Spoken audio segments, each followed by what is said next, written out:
GPT or ChatGPT or Claude or any of those language models, they are almost part of our day to day. Be it generating code, reviewing articles, summarizing news, or just getting a little help in doing the work that we do. Depending on the kind of role that you have, you might be using it for a variety of reasons, but it's very, very safe to say that post 2022, if you are operating within the technology world, the language model and the interactions with them, be it in the form of again Anthropic Claude or Bing Chat or Chat GPT, they are part of your life. One of the core challenges with almost all of them is they are not free. There's about $20, which is the average fees that you end up paying for using most of them. And these are primarily with closed source systems, so the likes of ChatGPT or Gemini or probably Anthropic. These are the ones where you'll end up paying some money and you get services, which is the chat based interface. These are very, very popular, very, very good actually. No offense against any of them. Now the point is, a they attract cost. They are pricey. It's not cheap. $20 is really not cheap per Indian standards at least. And the second is they are all closed source models. And a lot of people like to not go to closed source models for a variety of reasons. So today in this video, I'm gonna deep dive into another competitor, or I would not call it a competitor, another player in the market.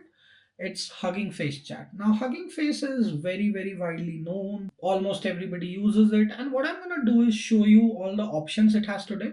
So it has a Mac app, it has an iOS app, it's a great UI based interface.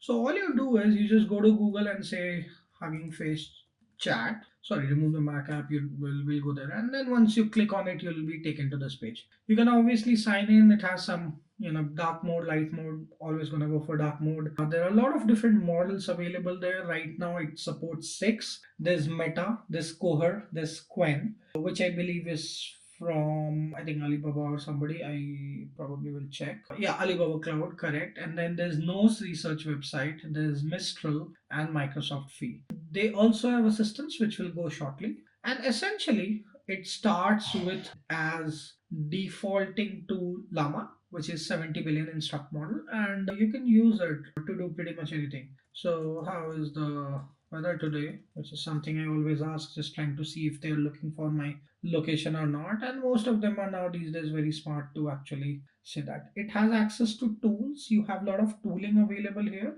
You have a lot of community tools which are different ones like image editor, calculator, doing a web search, and some of these are official tools, so they have been published by Hugging Face, but most of them has been driven by community. So there's like a rag demo, voice cloner, Python testing code, background remover for images, and you can see how many runs they have had depending on the people. Most of these are, you can see what's the one that is popular. The official ones are very, very popular by the official ones by Hugging Face. They are very popular. I am not using anything right now, but you can use it. For example, you can have the web search tool to be available within a certain chat. Going back, you can enable some of these tools, like for example, once you do web search, fetch URL, image editor, it just gives you those abilities. So now you can probably Google for how is the weather in Bangalore, given that I'm in Bangalore, and probably it's gonna go to Google and check it out. So it's good. It gives you live interaction like ChatGPT, but like Anthropic.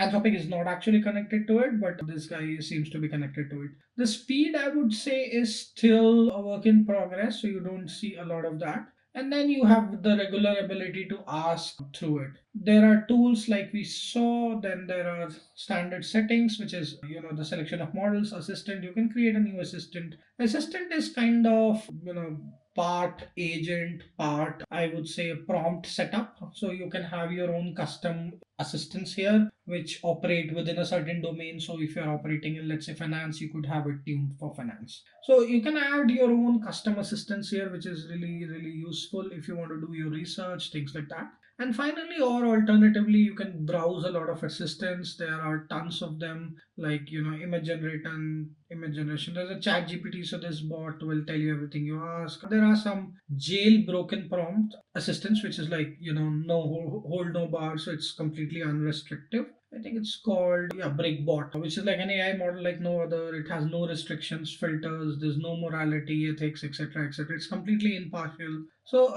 probably something that you might want to try. There's a lot of stuff, usual stuff that you end up finding on the internet, and then there's like long list of these. There's like tons of it. People have made tons of different assistants.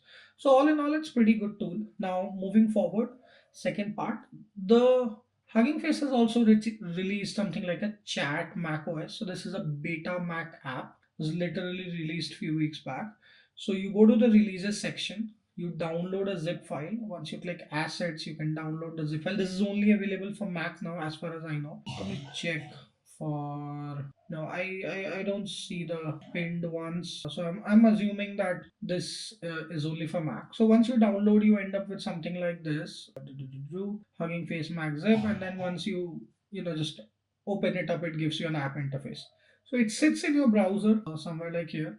You have a shortcut key, Command Shift Enter, and you can ask it questions like, for instance, what does face pipeline method do? And pipeline method is something like it's basically a convenient way to use pre-trained models. So if you want to have some sort of an NLP task, like for example classification or NER or something like that, you can just call a pipeline method, give it the category, and it starts. So it's giving a good description. It's probably very, very tuned to it. But again, the UI is not great. It's very, very basic. I also used to use ChatGPT, which is much more, nicer on Mac. I can ask the same question like, what is pipeline in Hugging Face, and it'll probably give me, much more neater answer compared to it. So the look and feel can definitely improve. That's given. However, the quality of responses are good, and the fact that you can change models, it's completely free, is an added bonus. There's a Mac app too. So is Chat Mac. So it was released on 6th June, and once you go to it, you will be able to see the app. So it's like a iOS app. Sorry, it's not a Mac app. It's actually an iPhone app, iOS app. So it's like a regular chat application with all the history and all. I've tried this on my phone, and it looks pretty decent. Again, something as an alternative to probably not up to the same quality is something which I'll say. Why am I saying that? I think in my experience, the closed source models are still working better. Probably they have to do with the way they are tuned, or the number of human labels that they have undergone, or just the number of iterations that they have undergone. All right. So yeah, that was pretty much it. A short narrative or a discussion on Hugging Face chat. If you have liked it, please put it in the comments. Until next video, thank you.